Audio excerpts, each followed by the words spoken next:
Hello everyone. Indian polity through MCQ की series में जिसमें हम लक्ष्मीकांत की बुक को कवर करें, this is lecture number 5। This is brief introduction about me. My name is Prince Luthra, all India rank 577।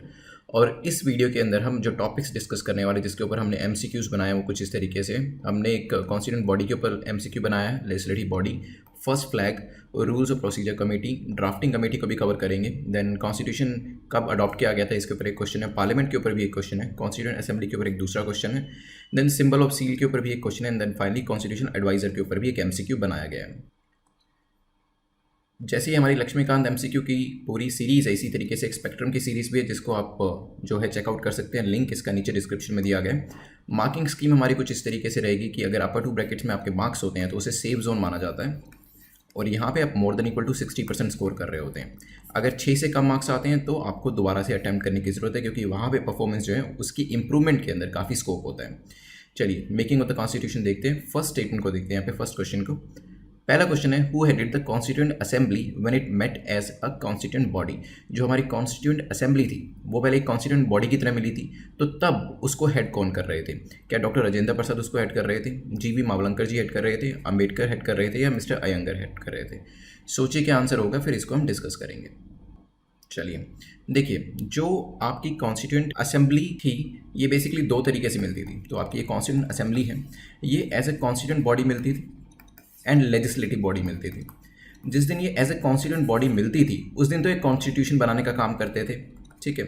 उस time आपको पता है हमारे पास कॉन्स्टिट्यूशन नहीं था, कॉन्स्टिट्यूशन बनाने का पूरा प्रोसेस चल रहा था। But at the same time उस वक्त ऐसा भी तो जरूरत पड़ी होगी कि अदर देन कॉन्स्टिट्यूशन भी तो कुछ ऐसे लॉज हैं जो पास करने चाहिए। तो यहाँ पर यही हुआ, जो हमारी कॉन्स्टिट्यूएंट असेंबली थी ये कॉन्स्टिट्यूएंट बॉडी की तरह मिलती थी, और उन दिनों में कॉन्स्टिट्यूशन के ऊपर काम किया जाता था उसको बनाने के लिए, और कुछ ऐसे दिन निर्धारित करे हुए थे जिस दिन ये लेजिस्लेटिव बॉडी की तरह मिलती थी और उस दिन लॉज बनाने का काम होता था। तो making of the constitution for free India का काम एंड ऑर्डिनरी लॉज को पास करने का, बनाने का काम जो था वो साइमल्टेनियसली चल रहा था, एक ही साथ चल रहा था। कुछ ऐसे दिन थे जो कॉन्स्टिट्यूशन बनाने के लिए रखे गए थे, और कुछ ऐसे दिन थे जो कि लॉज को यहाँ पे पास करने के लिए रखे गए थे, लॉज को बनाने के लिए रखे गए थे। तो यहाँ पे अगर हम बात करें, assembly became the first parliament of free India, और जब ये मिली इसको हेड कर रहे थे डॉक्टर राजेंद्र प्रसाद। ध्यान रखिएगा, A is the correct answer. चलते हैं नेक्स्ट क्वेश्चन के ऊपर। चलिए सेकंड क्वेश्चन है, who headed the constituent assembly when it met as a legislative body. देखिए अभी हमने देखा था कॉन्स्टिट्यूएंट असेंबली ऐसे कॉन्स्टिट्यूएंट बॉडी जब मिल रही थी, मतलब कॉन्स्टिट्यूशन बनाने के लिए मिल रही थी, तो हेड कौन कर रहा था? तब इसको हेड कर रहे थे डॉक्टर राजेंद्र प्रसाद। लेकिन जब ये constituent assembly as a legislative body मिल रही थी, मतलब लॉज बनाने के लिए मिल रही थी, तो इसको कौन हेड कर रहा था? काफ़ी इंपॉर्टेंट क्वेश्चन है, यूपीएससी पूछ सकता है, कंफ्यूजन हो जाएगा वहाँ पर आपको। तो आपको पता होना चाहिए कॉन्स्टिट्यूएंट असेंबली के दो रोल्स थे स्टार्टिंग के अंदर। तो क्या नंदलाल बोस इनको हेड कर रहे थे, मावलंकर जी हेड कर रहे थे, मिस्टर मुखर्जी हेड कर रहे थे, या फिर राम मनोहर सिन्हा इसको हेड कर रहे थे? सोचिए क्या आंसर होगा, फिर डिस्कस करेंगे।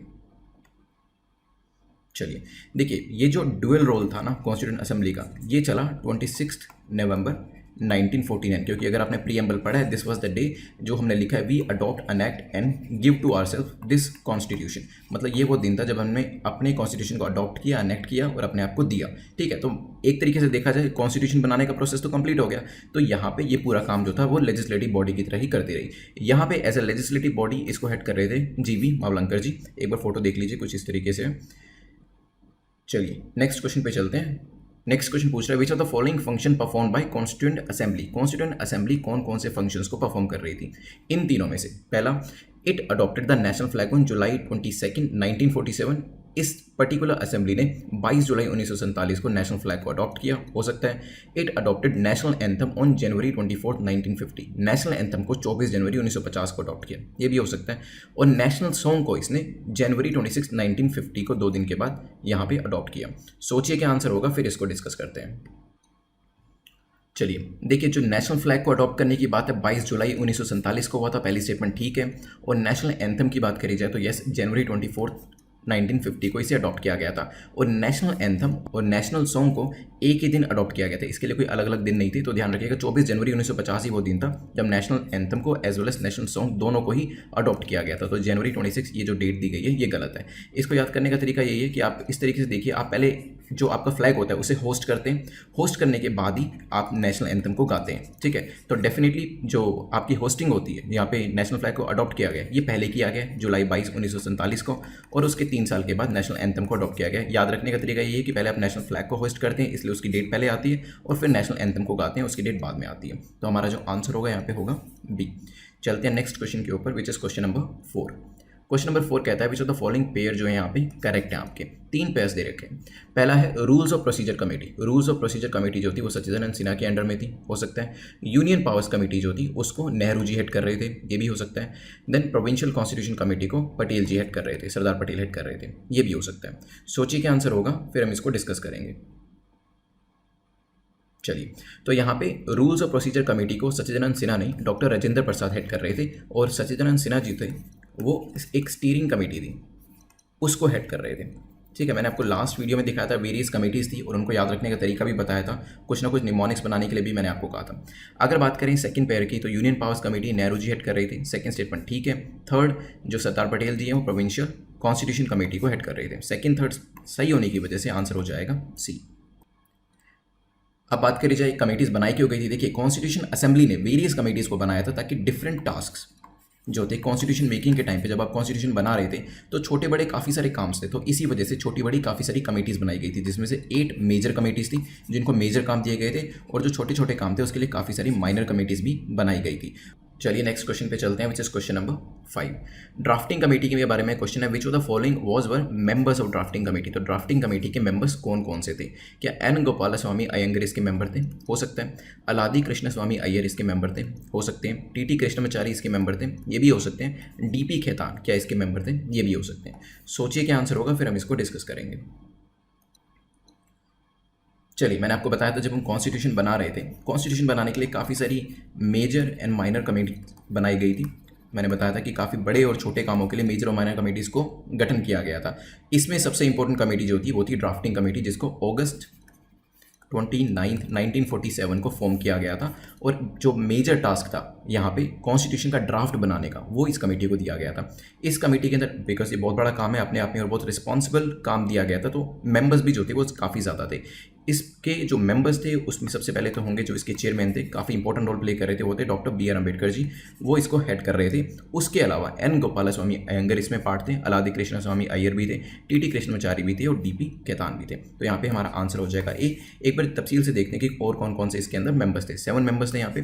तो चेयरमैन डॉक्टर अम्बेडकर थे, देन गोपाल स्वामी अयंगर, अलादी कृष्ण स्वामी अय्यर, KM मुंशी जी थे, सैयद मोहम्मद सादुल्ला भी इसके अंदर मेंबर थे, देन उनके बाद थे N Madhav Rao, and then TT Krishnamachari, और इनको रिप्लेस भी किया गया था बीच में डेथ होने की वजह से। तो यहाँ पे ये 7 नाम जो है 9 नाम हो गए अब, तो वो आपको याद होने चाहिए। चलते हैं नेक्स्ट क्वेश्चन के ऊपर। What did the constitution adopted on 26 November 1949 contain. तो जो कॉन्स्टिट्यूशन अडॉप्ट किया गया था 26 नवंबर 1949 को, उसके अंदर कितने आर्टिकल्स थे, कितने शेड्यूल्स थे, क्या प्रीएम्बल था या नहीं था। ये कह रहा है पहला ऑप्शन कि इसके अंदर प्रीएम्बल भी था, 395 आर्टिकल्स थे और 8 शेड्यूल थे, हो सकता है। बी कहता है कि प्रीएम्बल नहीं था लेकिन 395 आर्टिकल्स और 8 शेड्यूल थे। देन प्रीएम्बल था, 448 आर्टिकल थे, 12 शेड्यूल थे। प्रीएम्बल नहीं था, 448 आर्टिकल और 12 शेड्यूल थे। सोचिए क्या आंसर होगा, फिर डिस्कस करेंगे।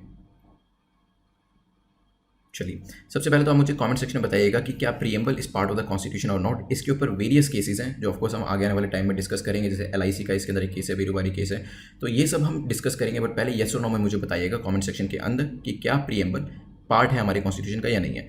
बात करी जाए आंसर की, तो यस, स्टार्टिंग में जब हम आए थे 26 नवंबर 1949 को, तो 395 आर्टिकल थे, 8 शेड्यूल थे और प्रीएम्बल भी इसका पार्ट था। So A is the correct answer. चलते हैं नेक्स्ट क्वेश्चन के ऊपर। Constitution came into force on 26 January 1950. However, certain provision of the Constitution came into force on November 26, 1949. जो Constitution था वो फोर्स में कब आया था, ये क्वेश्चन भी पूछा जा सकता है क्योंकि हमेशा 2 डेट्स के बीच में कन्फ्यूजन रहता है। तो 26 जनवरी 1950 को ये फोर्स में आया था, लेकिन कुछ ऐसे प्रोविजन थे जो इससे 2 महीने पहले ही नवंबर 26 1949 को फोर्स में आ चुके थे। अब पूछा गया है कि ऐसे कौन कौन से प्रोविजन थे जो कि पहले ही फोर्स में आ चुके थे। क्या सिटीजनशिप उसमें से एक प्रोविजन है, क्या इलेक्शन पहले ही फोर्स में आ चुका था या बाद में आया था, प्रोविजनल पार्लियामेंट, ट्रांजिशनल प्रोविजन। सोचिए क्या आंसर होगा, फिर डिस्कस करेंगे। चलिए देखिए, जो सी और डी है, थर्ड और फोर्थ ऑप्शन है, ये तो लग ही रहा है क्योंकि पार्लियामेंट अभी जो है प्रोविजनल फॉर्म में होगी, अभी हमारा कॉन्स्टिट्यूशन पिक्चर में नहीं आया है, ट्रांजिशनल प्रोविजन की भी हमें जरूरत पड़ेगी इसी वजह से। तो ये दो तो आप कॉमन सेंस के बेसिस पे लगा सकते हैं कि अभी तक ये 1949 में लाए गए होंगे ताकि जब तक पूरा कॉन्स्टिट्यूशन फॉर्म नहीं होता है किसी ना किसी तरीके से पार्लियामेंट को कुछ प्रोविजंस को यूज़ करके और कुछ ट्रांजिशनल प्रोविजन को यूज़ करके देश को चलाया जा सके। पहले जो दो हैं आपको इसके बारे में आपको पता होना चाहिए, सिटीजनशिप और इलेक्शन दोनों ही पहले ही 2 महीने पहले ही फोर्स में आ चुके थे, तो आंसर हमारा हो जाएगा सी। अब आपको एक चीज़ बताते हैं कि 26 जनवरी को ही चूज़ क्यों किया गया कॉन्स्टिट्यूशन को फोर्स में लाने के लिए, क्योंकि देखिए 1930 के अंदर 26 जनवरी वही दिन था जब पूर्ण स्वराज डे जो था वो सेलिब्रेट किया गया था। तो पूर्ण स्वराज डे जो था वो 26 जनवरी 1930 को सेलिब्रेट किया गया था। किस चीज़ के बाद? एक रेजोल्यूशन जो था लाहौर सेशन में पास किया गया था इंडियन नेशनल कांग्रेस ने, और उसके बाद इसको हमने किस तरीके से सेलिब्रेट किया? स्वराज डे के तौर पे। तो इसी वजह से हमने कहा कि बिकॉज इस डेट की अपनी एक इंपॉर्टेंस है तो हमारा जो कॉन्स्टिट्यूशन होगा इस डे को हम फोर्स में लाएंगे। तो यहाँ पे आंसर सीधा। चलते हैं नेक्स्ट क्वेश्चन के ऊपर। नेक्स्ट क्वेश्चन हमारा क्वेश्चन नंबर 8 है, पूछ रहा है कॉन्स्टिट्यूएंट असेंबली के क्रिटिसिज्म के बारे में कि जो हमारी असेंबली थी कॉन्स्टिट्यूएंट असेंबली, उसमें क्या कमियां थी, क्या उसको हम क्यों क्रिटिसाइज करते हैं। पहला, it was not a sovereign body, ये एक सॉवरेन बॉडी नहीं थी। It was not a representative body, ये एक रिप्रेजेंटेटिव बॉडी भी नहीं थी। The constitution was made haphazardly in short span of time, हमारा जो कॉन्स्टिट्यूशन था बहुत ही छोटे टाइम में बहुत ही कम समय में बनाया गया और हैपोजेटली तौर पर बनाया गया, मतलब कुछ प्रोविजन कहीं पे है कुछ प्रोविजन कहीं और है, मतलब आपस में इंटीग्रेशन नहीं है और कुछ सेंस नहीं बन रही है। सोचिए क्या आंसर होगा कि इनमें से क्या क्रिटिसिज्म दिया जाता है हमारे कॉन्स्टिट्यूशन के बारे में। चलिए देखिए, पहला जो क्रिटिसिज्म है, it was not a sovereign body, ये कहा जाता है क्योंकि देखिए द वेरी जो एसोसिएशन करी गई थी, जो असेंबली बनाई गई थी, वो ब्रिटिश के अप्रूवल के बाद ही बनाई गई थी और ब्रिटिश की परमिशन के बाद ही जब इसको फॉर्म किया गया, वेरियस सेशंस करे गए, तो कहा कि आप सॉवरेन कैसे हो सकते हैं जब आप ब्रिटिशर्स के कहने पर, ब्रिटिश गवर्नमेंट के कहने पर ही, उनकी परमिशन से ही आप वेरियस सेशंस को होल्ड कर रहे हैं, तो डेफिनेटली आप अपने आप को सॉवरेन बॉडी नहीं कह सकते। तो पहली स्टेटमेंट तो हो जाती है correct. Was it a representative body? Second statement भी जो है नहीं, ये रिप्रेजेंटेटिव बॉडी नहीं थी क्योंकि ऐसा कहा जाता है कि इसके अंदर जर्नलिस्ट थे, साथ में ही लॉयर्स थे, कांग्रेसमैन थे। तो कांग्रेस के काफ़ी लोग थे, लॉयर्स थे, जर्नलिस्ट थे, काफ़ी ऐसे लोग थे जो कि इन्फ्लुएंशियल माने जाते थे उस टाइम पर, लेकिन जो कॉमन मैन है उसकी जो संख्या थी इस पर्टिकुलर बॉडी के अंदर बहुत ही कम थी। इसी वजह से ये कहा जाता है कि ये रिप्रेजेंटेटिव बॉडी भी अपने आप में नहीं थी। कुछ और चीज़ें कही जाती हैं इसके बारे में और भी क्रिटिसिज्म दी जाती है, जैसे कि जो इसके अंदर लोग थे, जो रिप्रेजेंटेटिव थे, वो डायरेक्टली इलेक्ट नहीं करे गए थे। जैसे अभी होता है, हम लोग इलेक्शन में वोट देने जाते हैं और लोग जो चुन के आते हैं वो डायरेक्टली इलेक्टेड होते हैं यूनिवर्सल एडल्ट फ्रेंचाइजी के बेसिस पे, मतलब ऐसे लोग वोट देते हैं जो 18 या उससे बड़ी आयु के होते हैं और उनके बेसिस पे ही हमारे रिप्रेजेंटेटिव चुन के आते हैं। लेकिन उस टाइम पर जो लोग चुने गए थे वो इस प्रिंसिपल के बेसिस पे नहीं चुने गए थे, लोगों ने डायरेक्टली वोट नहीं किया था उनके लिए, तो ये भी एक क्रिटिसिज्म माना जाता है। देन एक होता है, मैंने आपको बताया कि कांग्रेस से डोमिनेटेड लोग थे, लॉयर्स थे, पॉलिटिशियंस थे और हिंदूज डोमिनेटेड ये पूरी असेंबली थी। ये कुछ क्रिटिसिज्म इसके बताए जाते हैं। लेकिन एक क्रिटिसिज्म जो और दिया जाता है वो था टाइम कंज्यूमिंग प्रोसेस। तो इस कॉन्स्टिट्यूएंट असेंबली ने बहुत ज़्यादा टाइम ले लिया कॉन्स्टिट्यूशन को बनाने के लिए, ये भी एक क्रिटिसिज्म है। तो तीसरा क्रिटिसिज्म गलत हो जाता है। ऐसा नहीं है कि जो कॉन्स्टिट्यूशन था उसको बहुत छोटे टाइम में बना लिया गया, बहुत कम टाइम में बना लिया गया, राधर ऐसा कहा जाता है कि बहुत ज़्यादा टाइम जो था वो ले लिया गया कॉन्स्टिट्यूशन को बनाने के लिए। तो हमारा जो आंसर होगा वो होगा बी, क्योंकि पहली और सेकंड स्टेटमेंट जो है वो करेक्ट है। चलते हैं 9th क्वेश्चन के ऊपर। Which of the following was the symbol of seal adopted by constituent assembly? Constituent assembly की अपनी एक सील थी, उस सील का अपना एक सिंबल था। वो सिंबल में कौन सा एनिमल जो है वो प्रेजेंट किया हुआ है? क्या एलिफेंट है, टाइगर है, पीकॉक, फिश? सोचिए, फिर मैं आपको वो सील भी दिखाऊंगा। चलिए, तो आंसर हमारा है यहाँ पे एलिफेंट। उस सील के ऊपर बने हुए थे, कुछ इस तरीके से वो सील दिखती थी। कॉन्स्टिट्यूएंट असेंबली ऑफ इंडिया की ये सील थी। चलते हैं नेक्स्ट क्वेश्चन और आज के लास्ट क्वेश्चन के ऊपर। Who was appointed as the constitution adviser of constituent assembly? Constituent assembly जो हमारी थी उसके अंदर एक कॉन्स्टिट्यूशन एडवाइजर की पोजीशन थी। ये पोजीशन को किसने होल्ड किया था? क्या बी आर अम्बेडकर जी को ये पोजीशन दी गई थी, मुखर्जी जी को दी गई थी, डॉक्टर राजेंद्र प्रसाद को, या फिर बी एन राव को? सोचिए क्या आंसर होगा, फिर हम डिस्कस करेंगे और इसे कैसे याद रखना है ये भी बताऊंगा आपको। चलिए, तो करेक्ट आंसर यहाँ पे है डी, बी एन राव। देखिए, एडवाइजर का मतलब क्या होता है? ऐसा इंडिविजुअल जो राय देता है, ठीक है। तो राय और राव को आप एसोसिएट कर सकते हैं ताकि जब भी क्वेश्चन ये एग्जाम में है तो आपको पता हो कि राय देने के लिए आपको बी एन राव से ही पूछना है। It means he is the constitution adviser. D is the correct answer. इस तरीके से आप याद रख सकते हैं। तो हमारे 10 क्वेश्चन कंप्लीट होते हैं। अब विद इन 2 मिनट्स में हम इसे रिवाइज करेंगे। रिविजन को मिस नहीं करना है आपको। चलिए, सबसे पहले हमने देखा था हु हेडेड कॉन्स्टिट्यूएंट असेंबली। जब ये कॉन्स्टिट्यूशन बॉडी की तरह मिली थी, मतलब कॉन्स्टिट्यूशन बनाने के लिए, तो हेड करने वाली पर्सनैलिटी थी डॉक्टर राजेंद्र प्रसाद। आपको पता है जो हमारी यहाँ पे कॉन्स्टिट्यूएंट असेंबली थी, दो तरीके से मिलती थी, कॉन्स्टिट्यूएंट बॉडी के तौर पे और एंड देन लेजिस्लेटिव बॉडी के तौर पे। लेजिस्लेटिव बॉडी के तौर पे काम क्या था, लॉ बनाना, और कॉन्स्टिट्यूशन बॉडी के तौर पे मिलने का काम क्या था, कॉन्स्टिट्यूशन को फॉर्म करना। देन हमने देखा था नेक्स्ट कि अगर ये जब लेजिस्लेटिव बॉडी की तरह मिली थी तो इसके हेड कौन थे, तब इसके हेड थे जीवी मावलंकर जी। और यहाँ पे जो पूरा काम था कॉन्स्टिट्यूशन बनाने का वो 26 नवंबर 1949 तक मेजरली कवर हो चुका था, और उसके बाद पूरा काम सिर्फ एज ए लेजिस्लेटिव बॉडी इसका रह गया था। देन हमने डिस्कशन किया था कॉन्स्टिट्यूएंट असेंबली के फंक्शंस के बारे में, और यहाँ पे इन्होंने क्या क्या किया। फ्लैग को हमने जुलाई 22 1947 को अडॉप्ट किया, और फ्लैग अडॉप्ट करने के बाद, फ्लैग होस्ट करने के बाद हम नेशनल एंथम को गाते हैं। नेशनल एंथम, नेशनल सॉन्ग 24 जनवरी 1950 सेम डे को ही अडॉप्ट किया गया। अब देखिए, याद रखने का तरीका ये भी है, 2 दिन पहले ही 26 जनवरी से हमें अडॉप्ट करना ही था ये नेशनल एंथम, नेशनल सॉन्ग को, क्योंकि 26 जनवरी को फ्लैग होस्टिंग करके हमें ये गाना ही था। इसी वजह से 24 जनवरी को 2 दिन पहले ही हमने इसे अडॉप्ट कर लिया था। तो इस तरीके से आप चीज़ों को याद रख सकते हैं, फैक्ट्स को भी याद करने का इस तरीके से एक तरीका होता है। चलते हैं नेक्स्ट क्वेश्चन के ऊपर, which is question number 4। Various committees और उनको आपको मैच करना है। रूल्स ऑफ प्रोसीजर कमेटी को हेड कौन कर रहे थे, डॉक्टर राजेंद्र प्रसाद। आप कह सकते हैं कि डॉक्टर राजेंद्र प्रसाद जो थे अपनी लाइफ में काफ़ी सारे रूल्स को फॉलो करते थे, इसी वजह से रूल्स ऑफ प्रोसीजर कमेटी में उनको डाला गया था।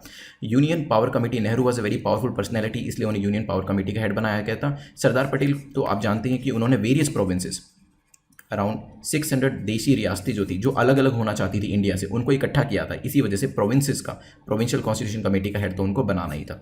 ठीक है, देन नेक्स्ट देखते हैं।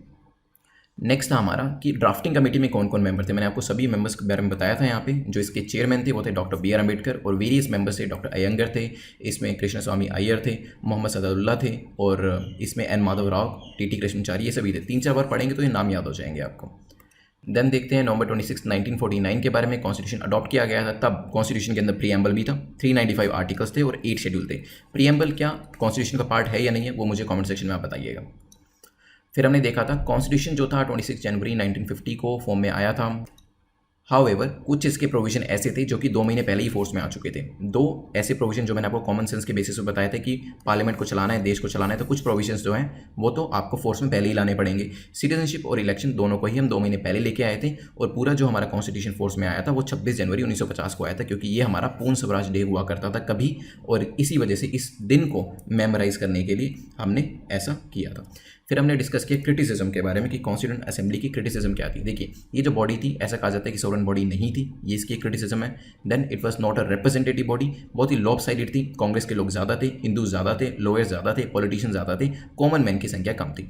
यूनिवर्सल एडल्ट फ्रेंचाइजी को यूज़ नहीं किया गया था, और बहुत ज़्यादा टाइम इसने लगा दिया कॉन्स्टिट्यूशन को बनाने के लिए। ये सारी इसकी जो थी क्रिटिसिज्म थी। मेंस के अंदर भी इस तरीके का क्वेश्चन पूछा जा सकता है कि क्रिटिसिज्म क्या थी, तो आप ये सारे 7-8 पॉइंट्स लिख सकते हैं। जो कॉन्स्टिट्यूएंट असेंबली उस टाइम पर थी, उसमें जो सील थी उस पर सिंबल किस चीज़ का था, तो मैंने आपको दिखाया था एलिफेंट का सिंबल था, इस तरीके से वो सील दिखती थी। लास्ट क्वेश्चन में हमने देखा था एडवाइजर के बारे में, कॉन्स्टिट्यूशन एडवाइजर कौन थे, तो मैंने आपको नाम बताया, याद रखने का तरीका भी बताया था। जो BN राय थे उनसे हमने राय लेना शुरू किया, और यहाँ पे he was the constitution adviser. 10 question हमारे कंप्लीट होते हैं। कॉमेंट सेक्शन में अपने मार्क्स जरूर लिख दीजिएगा। अगर आपको 2 ब्रैकेट्स में मार्क्स हैं, 6 या इससे ज़्यादा मार्क्स हैं, then you are in the safe zone.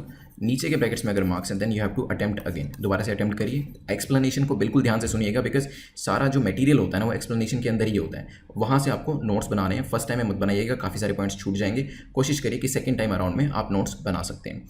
इसके अलावा कोई भी आपका डाउट है तो टेलीग्राम पे मुझसे पूछ सकते हैं। PDF के लिए भी जो टेलीग्राम का लिंक है नीचे डिस्क्रिप्शन में दिया गया है, you can subscribe this channel, bell icon को प्रेस कर दीजिएगा, उससे नोटिफिकेशंस आपको आगे आने वाले वीडियोज़ के मिलते रहेंगे। Thanks for watching, have a nice day.